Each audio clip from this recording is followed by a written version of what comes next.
welcome up Arnold Gibbs. He is on our advisory board, and he has actually been with us since the very beginning. I think he was one of the first people that called us when we launched the association and said, I want to work with you guys. I want to get involved in this project.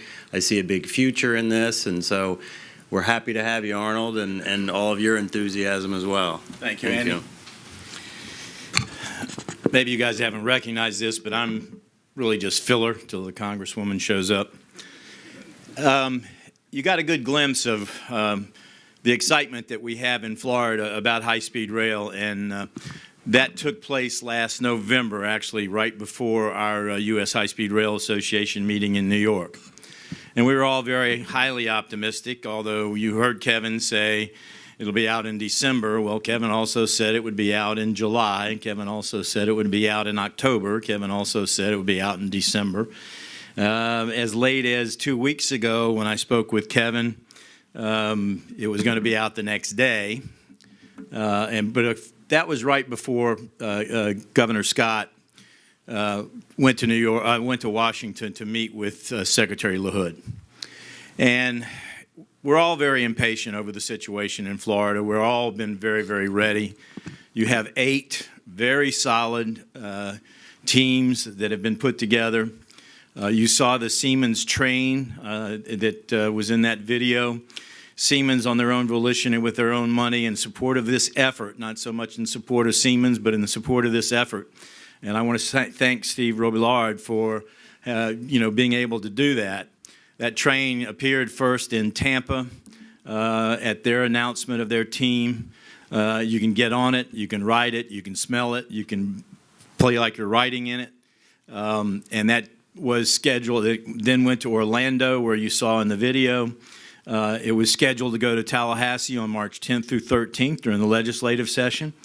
Unfortunately, because of the apparent hesitancy on the governor to be supportive of this whole thing in Siemens' best interest, and I think rightfully so, they have postponed bringing that train to Tallahassee because they don't want to be in the middle of a political mud fight, and they don't want to be there if there's not support for doing it, and they don't want to be seen there. But all that being said, and all our frustration and hesitancy aside, we believe that Governor Scott is in favor of this. You heard Barney Bishop speak yesterday, and Barney and I have been working diligently together in Tallahassee and throughout the state of Florida. We believe he wants to do this. As I've said to others here privately, if he was going to turn back the money, he would have just done it. He wouldn't have gone to Washington to meet with Secretary LaHood. He's known to keep his cards close to the chest. He's known to be a deal maker. He negotiated personally, I don't know how many acquisitions of hotel corporations that he bought in building Columbia HCA hospitals. And he is the first governor in several governors that we've had to attend the board meeting of the Florida of Enterprise Florida, which is one of our private sector, quasi-private sector, government sector economic development organizations. And the week I was in Tallahassee 2 weeks ago, he went to that board. He wants to have jobs. His mantra is jobs. This is the fastest way in which he can accomplish creating those jobs. And but at the same time, I think he's going to try to make the best deal he can for the taxpayers of the state of Florida, for his own political interest, but also for the interests of the state. We anticipate he is withholding his release of the RFQ, which again, as I said, you heard Kevin say it was going to be out in December, and it was going to be out 2 weeks ago, and then it was going to be out a week later. He's withholding that until he receives the economic study and the new ridership studies that will be out if they're done on time, which they should be, being done by HNTB, who is the rail enterprise selected consultant. Should be out on the 15th, which is next week on Tuesday. And we're anticipating, I've been told by Barney, 48 hours he'll have an answer. I don't think that's going to happen. Personally, I think he'll take at least a week to pretend like he read it anyway, and then release the RFQ. I think, and Thomas and I are of the same opinion on this, Thomas and I, the day we found out he was going to meet with Secretary LaHood that he, is basically went to Washington to meet with Secretary LaHood to start the negotiations with the federal government.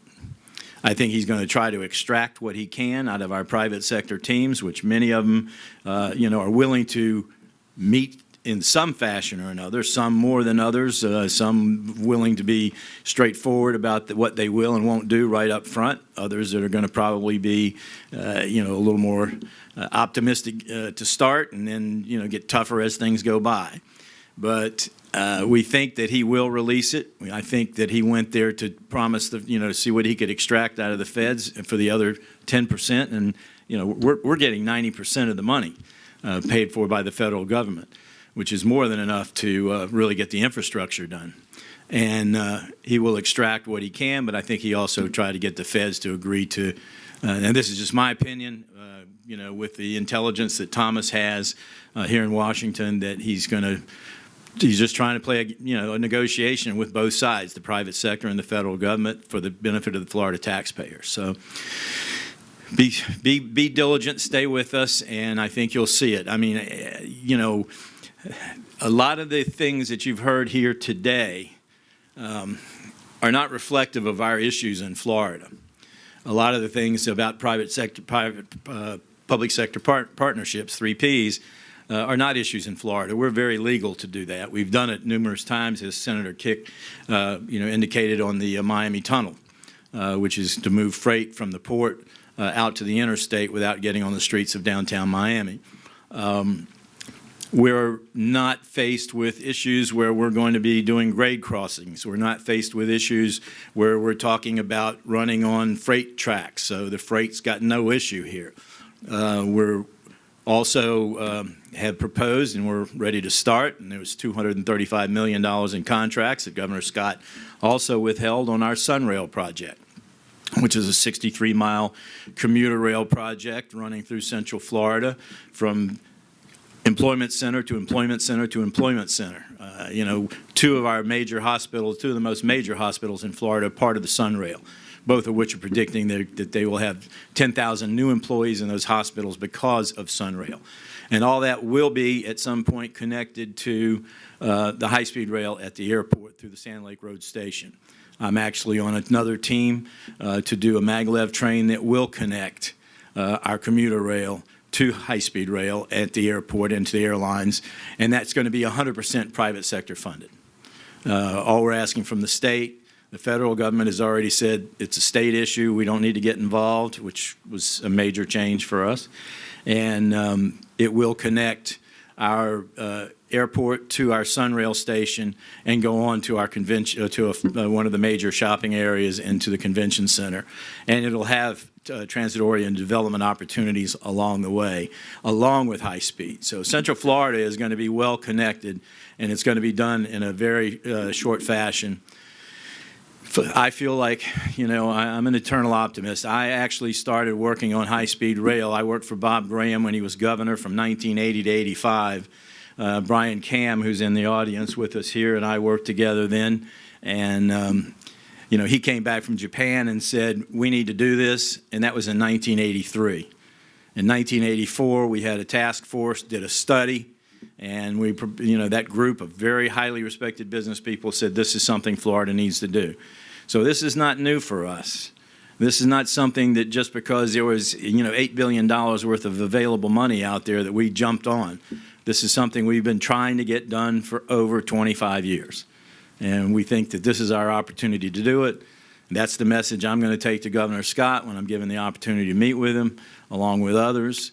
And we'll hope for the best. Does anybody have any questions that they want to ask me? Or, Andy, do I need to waste any more time here? Or waste some more time? Oh, no, ask questions? Sure. Anybody got questions that they want to ask about Florida and where we are, who the teams are, what's going on there? Where's Thomas when I need him to ask the first question? Is the Congresswoman here? We do have one of the Okay. Well, thank you very much, everyone. we have a question? You have a question? Yes. Yes, Rick. Can you give any further further elaboration on what planning is taking place to actually go from Orlando down to Miami? We were given funds along with the money that we got. Part of that money is being used. We have hired Parsons Brinkerhoff to do the corridor study. We actually have, and we've been given funds to get that going and continue it. So that's an ongoing effort. Right now, we're studying two different routes for the high-speed rail. One is to come out of the airport and connect up to our Florida Turnpike, which is not too far away, and go down, again, utilizing existing right-of-way down the center of the Florida Turnpike, which has plenty of room, and no obstacles to speak of, no grade crossings, no mountains to drill through. Our biggest issue is how solid the ground is.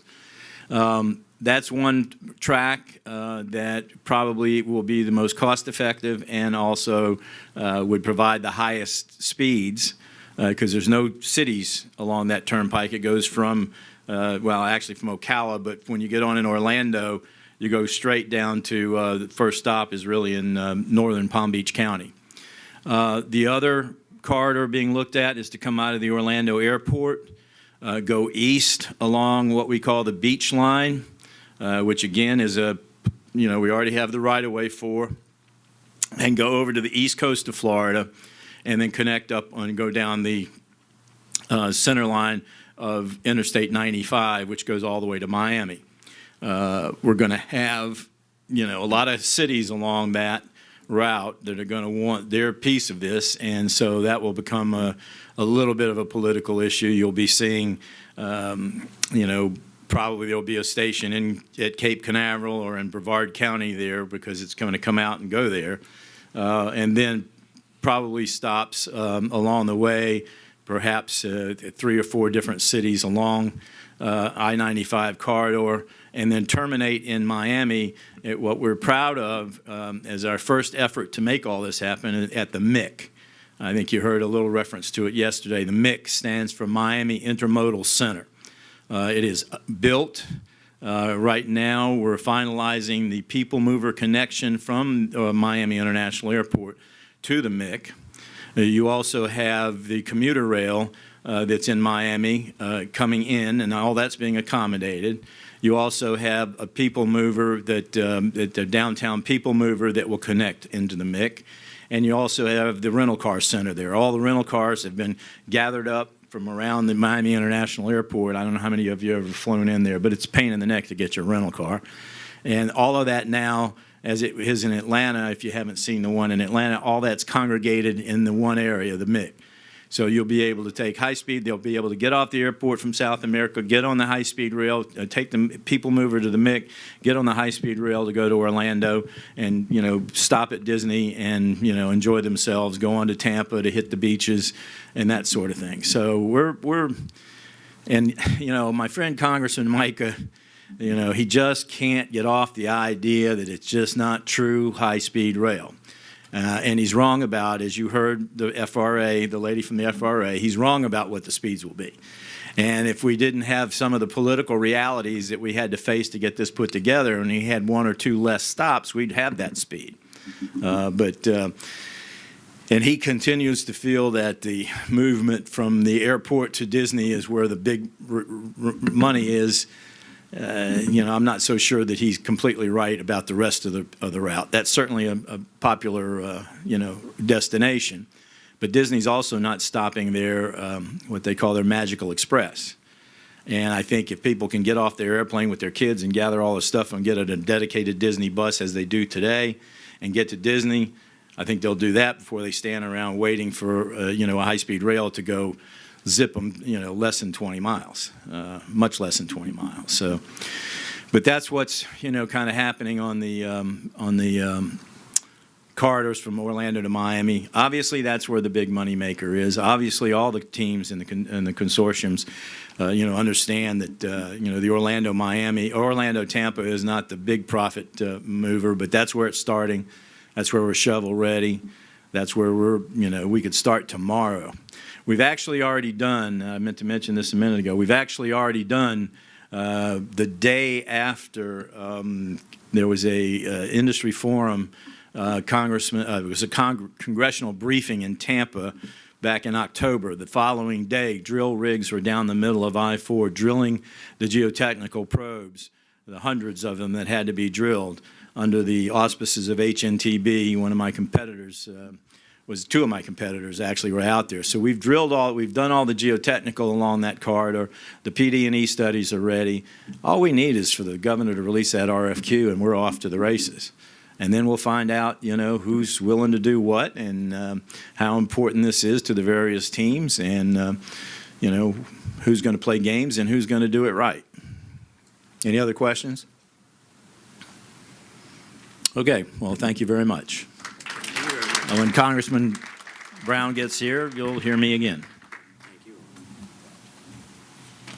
I think the Florida system is an interesting case study because it's one of the few that's being proposed not being on any freight corridors. It's using the interstate highway corridors, which we actually, since we launched the association, said that that's actually a preferred method because you may end up having to negotiate with the freight industry for 20 years and then you end up with a compromise and you don't get true high speed. So after all the effort and it'll be a lot of expense and all the preparation and the safety things and everything, the separation that you have to do, in the end, we feel that a better track is to just even look at other corridors around the nation and to look at the highway corridors as potential location for these rail systems. Some of them may need to be modified. I-4 actually widened the median several times over the years to prepare for this. So there will be some work. You could move a lane out of the middle and add it to the shoulder and move another lane, and then all of a sudden now you've got the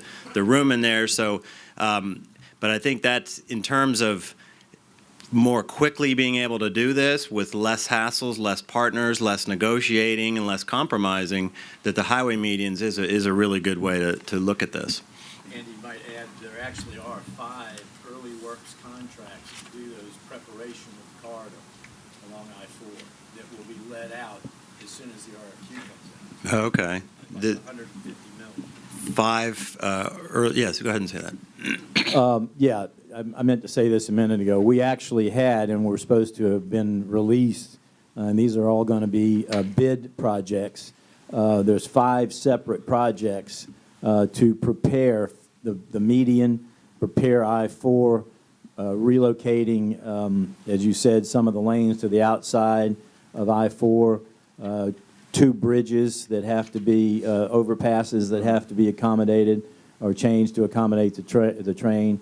Also, the maintenance yard, the site preparation for the maintenance yard near the airport for the rail is all underway. So there's 5 projects worth better than $150 million that will be released as soon as this RFQ is released. It will not wait for the other aspects. Those are separate from the consortium. Separate from the consortiums. These are all, and that is FDOT money that's coming out of the FDOT budget for these improvements. So Florida's already spent better than, with that, probably closer to $300 million to get this thing prepared. All right, thank you.